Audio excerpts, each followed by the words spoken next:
New for Avalon Pontoons is a luxury command surface. The system is comprised of a 12.3-inch and 7-inch full color touch LCD displays. I'll take you through some of the high-level features and functionality of the system. The system is not comprised of a home screen. Avalon's goal was to make the system as intuitive and easy to use as possible. As such, you'll find 3 tabs along the top level of the 12-inch display. This navigates the media, the depth, and the gauge. Along the right-hand side of the 7-inch, you'll also find there's 3 tabs. You can navigate from the compass, the stereo, and the controls. These bottom 2 buttons allow you 1-button dimming levels, as well as entry into the settings. Always up all the time, you have your engine critical information in graphical format. This was carefully picked out by Avalon design and engineering team to ensure that their users have all the information critical while you're driving the boat.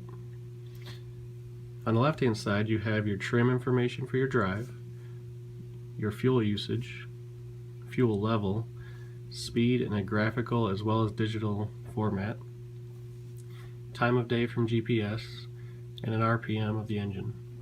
You also have engine temperature and voltage as well as your house voltage. The media tab can be accessed by pressing the leftmost button on the 12-inch display. From here you can view camera images, view media files, PDF files, or transfer files between the SD card and the USB. Pressing one of the camera inputs brings up a camera window. This allows a live video feed to be viewed on the screen from an analog camera input plugged into the system. The media button will bring up files that are existing on the SD card or USB plugged into the system that are video format. Pressing that video will play it on the screen. This could be used for instructional videos, marketing material, or anything else that the customer or dealer would like to play on their display. The video playback is only allowed when the engine is below 400 RPMs.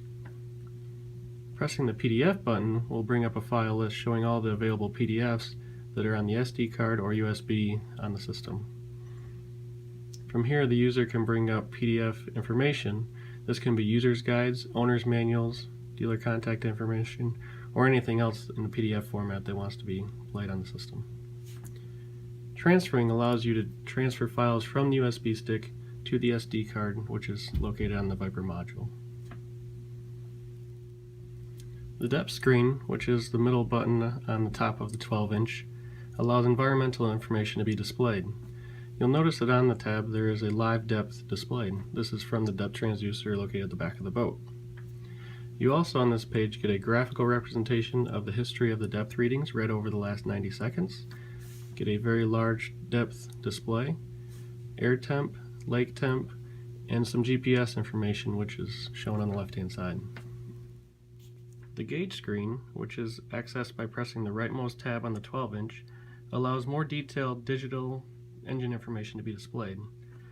This gives you digital information for tach, temperature, voltage, trim, and engine hours. The service button at the bottom allows a customer to reset a scrolling or running service history. So if you wanted to keep track of the engine hours accumulated since an oil change or service, you can press and hold the service button and it'll then accumulate those engine hours from that point. Moving over to the 7-inch, the topmost right-hand button is the compass button. On here you will get your actual heading that is read from GPS movement. It is not a compass and will not be accurate until the vessel is moving in a direction. Pressing that button will bring up a compass which will give you more detailed heading information. At the bottom you can also get your specific coordinates and bearing in degrees. The second button down on the right hand side of the 7-inch is the stereo button. This button allows you to access the stereo head unit functionalities of the display. You'll notice that the traditional marine stereo sources are displayed: FM, AM, Bluetooth, USB, auxiliary, satellite, and weather. Pressing the source of choice will bring up the screen for that source. I can then seek forward, seek back. I can change my EQ settings, or I can hit this button to allow entry into more specific stereo head unit adjustments. The volume on the system can be modified by pressing one of these top-level volume buttons. You'll notice that after a few seconds of inactivity, the volume screen gets hidden. As long as I'm adjusting that volume, though, that screen will stay active. On the volume screen, you'll notice there's 4 bars. Auto volume, which adjusts the volume automatically when the RPM of the engine is increased or decreased. I can adjust the interior versus the exterior speakers. So if I want to bring the tower speakers down, I can bring that volume level of that zone down individually.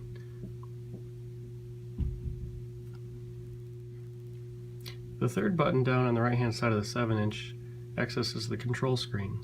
This is where you can control your lights, pumps, and various accessories of the boat. With one button at the bottom, all off, I can turn all the boat loads off.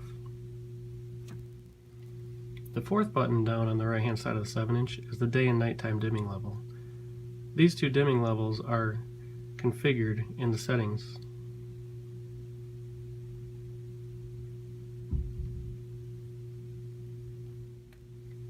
The right bottommost button on the 7-inch display accesses the settings. Here you will find various display and warning and engine information that can be adjusted by the end user.